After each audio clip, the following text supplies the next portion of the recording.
Hello everyone. Welcome back to the English Listening Channel.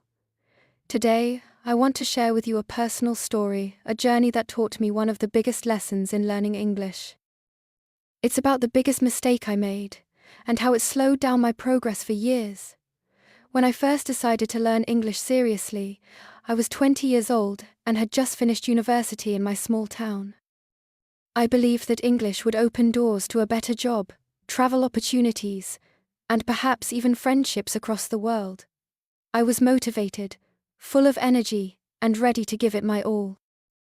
But looking back now, 5 years later, I can say without doubt that I made one huge mistake. A mistake that cost me time, confidence, and many chances to improve. That mistake was trying to be perfect before I allowed myself to speak. At the beginning of my English learning journey, I focused almost all my time on grammar books. I bought thick grammar guides, downloaded hundreds of PDF files, and watched hours of videos explaining tenses, sentence structures, and exceptions. Every day, I made sure to do exercises on the present perfect tense, conditionals, passive voice, and articles. I created long lists of irregular verbs and tried to memorize all of them in 1 week. I thought that once I mastered grammar, speaking would come naturally. I was wrong. I avoided speaking practice because I was afraid of making mistakes. In my mind, every time I spoke incorrectly, it meant I was a failure. I didn't want to sound stupid.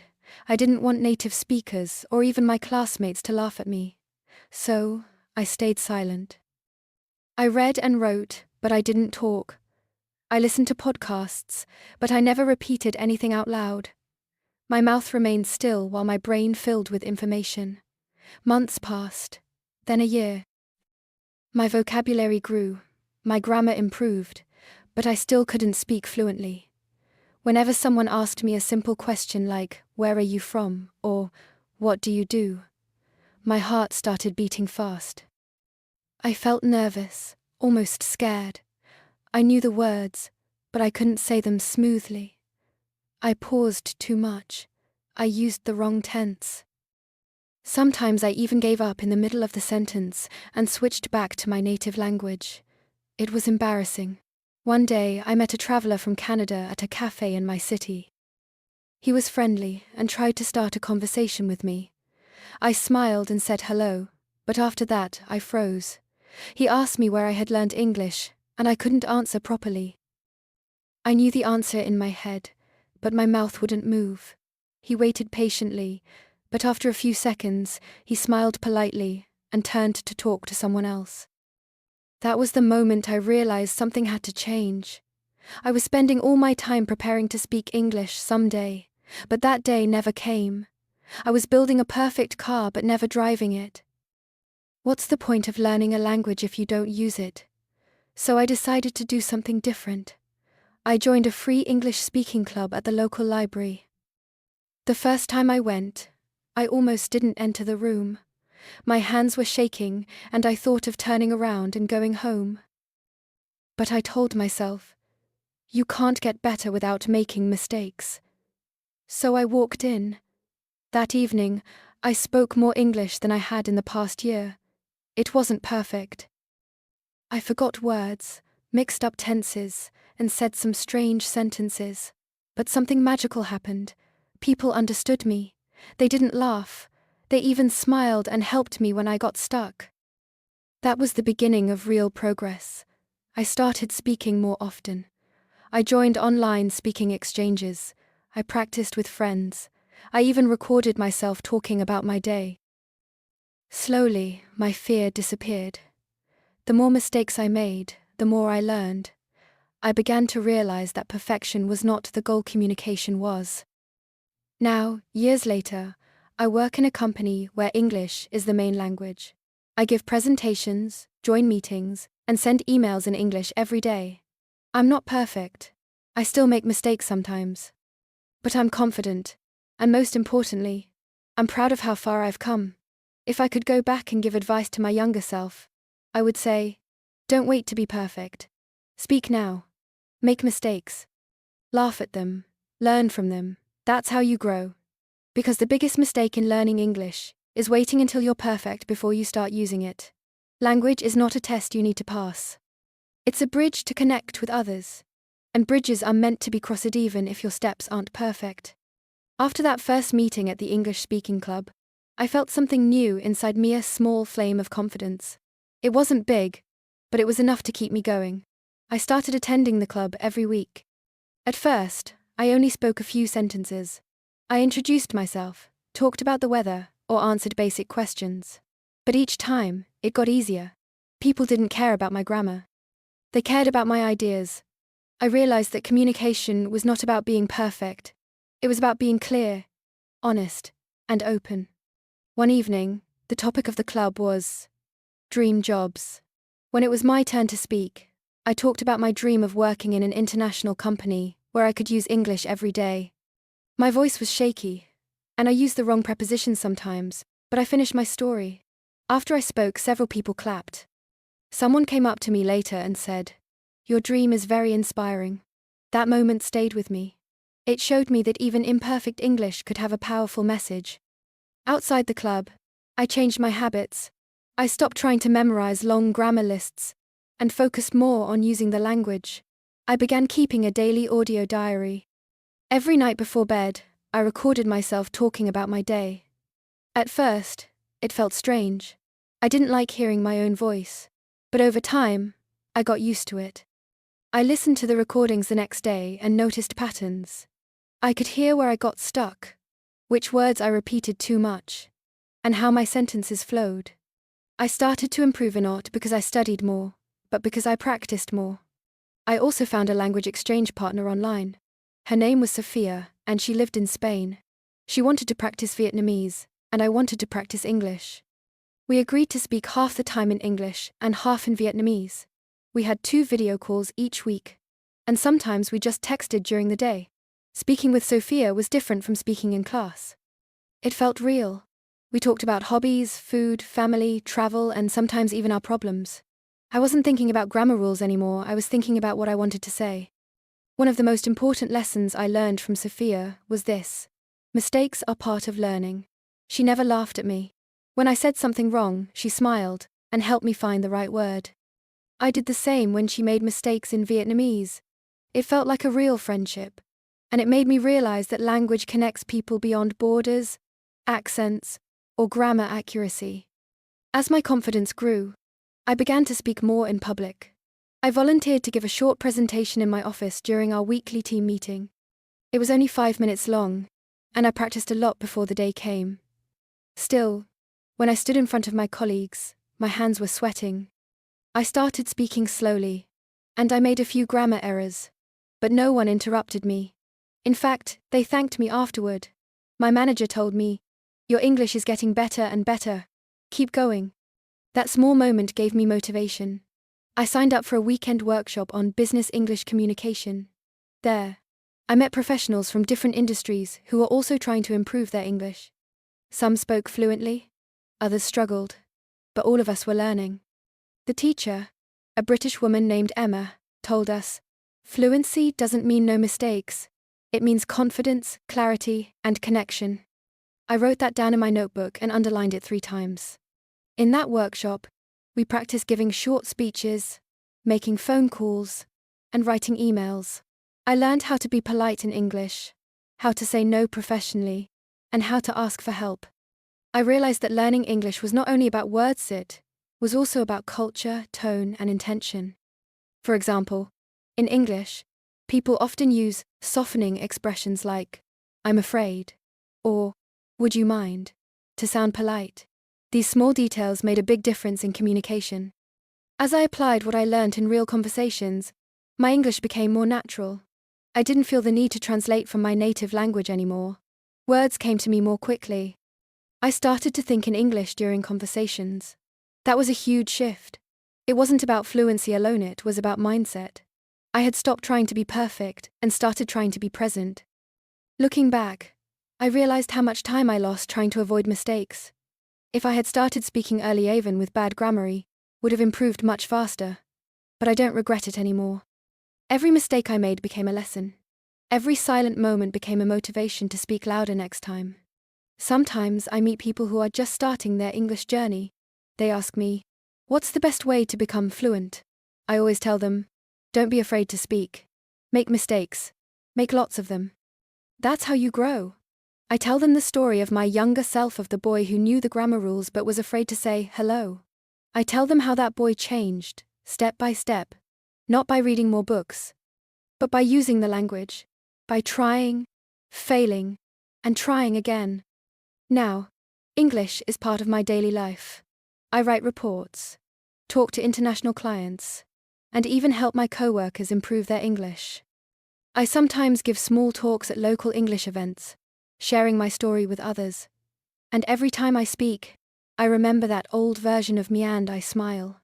Now that we've reached the end of this journey, I want to take a moment to go deeper, to reflect, to look back, and to share everything I've learned in the clearest way I can. If you are someone who is trying to learn English, or maybe someone who has tried many times but always feels stuck, then please listen closely.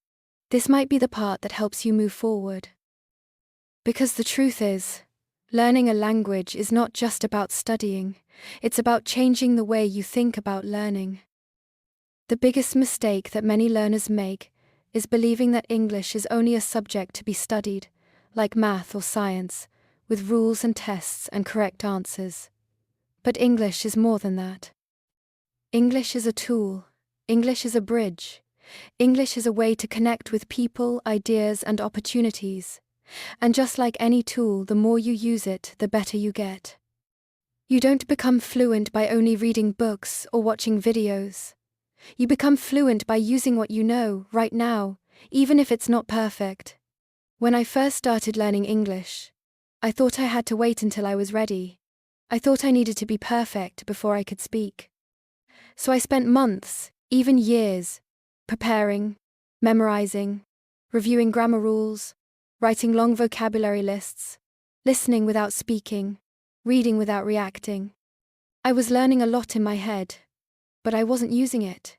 I was afraid of sounding silly, afraid of making a mistake, afraid of people judging me. But the more I waited, the harder it became. My fear grew stronger, and that fear turned into silence. I know now that the real progress began not when I finished studying, but when I started practicing. I began recording my voice, speaking to myself in the mirror, joining small language groups, finding conversation partners online, and slowly learning to accept that mistakes were part of the journey. And that's the first big lesson. If you want to improve your English, you must stop waiting. There is no perfect moment to begin speaking. The perfect moment is when you decide to try. Even if you only know 10 words, speak them. Even if you can only form short sentences, say them out loud. Every small step matters. Because language is not something you master and then use. It's something you build while using. I also learned that confidence does not come before speaking. Confidence comes because you speak. You may feel nervous at first. That's okay. Everyone does. But each time you speak, you teach your brain and your mouth to work together. And little by little, that fear starts to shrink. Your voice becomes stronger. Your words come faster. And your message becomes clearer.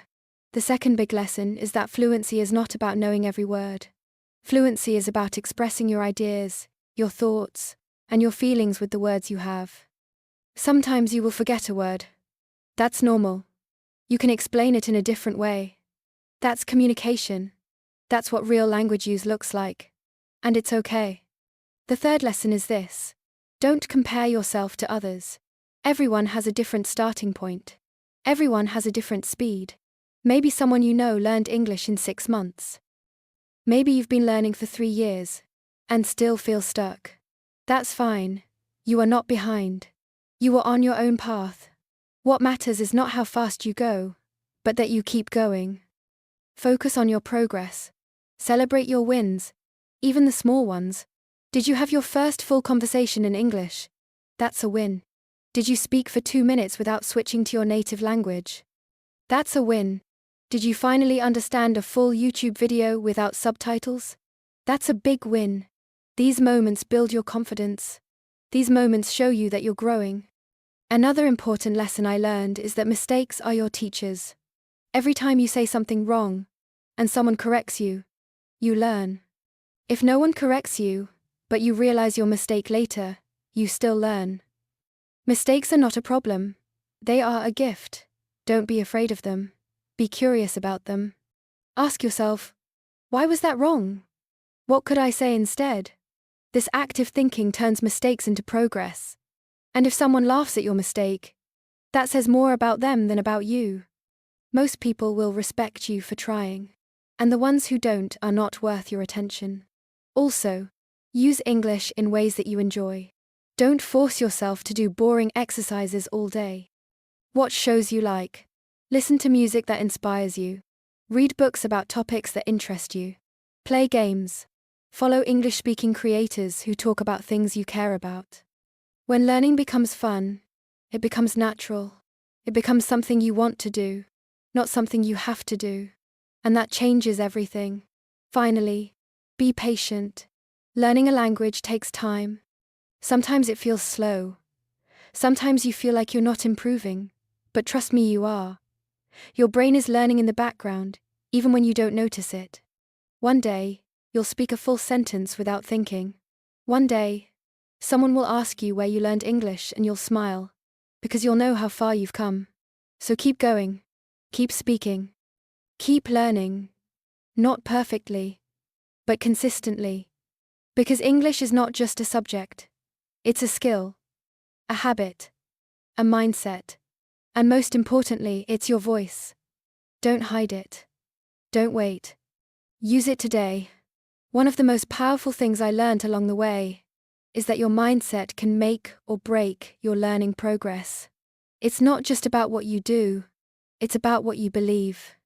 If you believe English is hard, boring, or impossible, then every small problem will feel like a mountain. But if you believe that English is learnable, useful, and something you can improve at, then even your mistakes will feel like steps forward.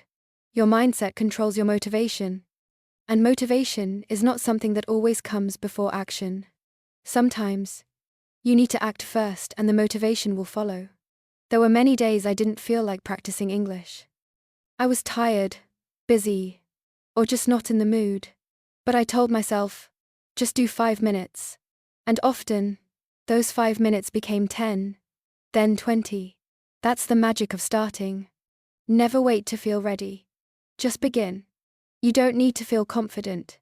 You just need to show up. Even small effort is better than none. Another important thing I learned is that consistency is more important than intensity. It's better to study or practice a little every day than to do one long session once a week. Your brain remembers better with repetition. Daily habits create strong results. 10 minutes a day can change everything if you do it with focus. I made it a habit to speak out loud to myself while doing daily activities. When I was walking to the bus stop, I would describe what I saw in English. When I was cooking, I would name the ingredients in English. When I felt something, I tried to describe my feelings in English. These little actions trained my brain to think in English. Over time, I didn't need to translate anymore. Words started coming naturally. Thinking in English is a big step toward fluency. And you don't get there by force, you get there by using English in real life. I also discovered the importance of surrounding myself with the language. I changed my phone and apps to English. I followed English-speaking creators on social media. I joined English language forums to read and write comments. I listened to English music and looked up lyrics. I even watched old movies with English subtitles. At first, I didn't understand everything. But that's okay. I focused on the general idea. Over time, my listening improved, and I started recognizing common phrases and sentence structures. Repeated exposure helps your brain become familiar with how English works in context. Grammar and vocabulary are much easier to learn when you see them used in real situations. One thing I want to say clearly is this: don't hide behind passive learning. Watching videos, reading books, and listening to podcasts are great, but they're not enough. You need to produce English, not just receive it. Speak. Write. Ask questions. Use the language. That's how your brain turns input into real skill. Without output, it's like watching someone cook. but never trying to cook yourself. You may understand what's happening, but you won't be able to do it. Active learning is where real growth happens. Another big lesson for me was learning how to deal with fear of judgment. This fear stops so many people. What if I say something wrong? What if they laugh at me? What if I sound stupid? These thoughts used to live in my mind every time I tried to speak. But slowly, I realized something important. People are not thinking about you as much as you believe. Most people are focused on their own lives. And when someone hears you trying to speak English, they usually admire your effort. Speaking a second language is a brave thing. It shows dedication and strength. Don't let fear steal your opportunities. You will never be perfect, but you can be clear. You can be kind. You can be interesting. Focus on what you can give to the conversation, not on what might go wrong. And remember, every expert was once a beginner. Every fluent speaker was once afraid to speak. They became fluent not by avoiding fear but by walking through it, step by step, mistake by mistake, victory by victory. Another thing I discovered on my journey is that learning English is not just about language, it's about identity. When you speak another language, you are building a new version of yourself. You are learning how to express your thoughts, your humor, your emotions, your opinions in a completely new way. And that's powerful. That changes how you see yourself. It builds confidence, not just in English, but in life. You become more open, more curious, more connected to the world. English gave me access to ideas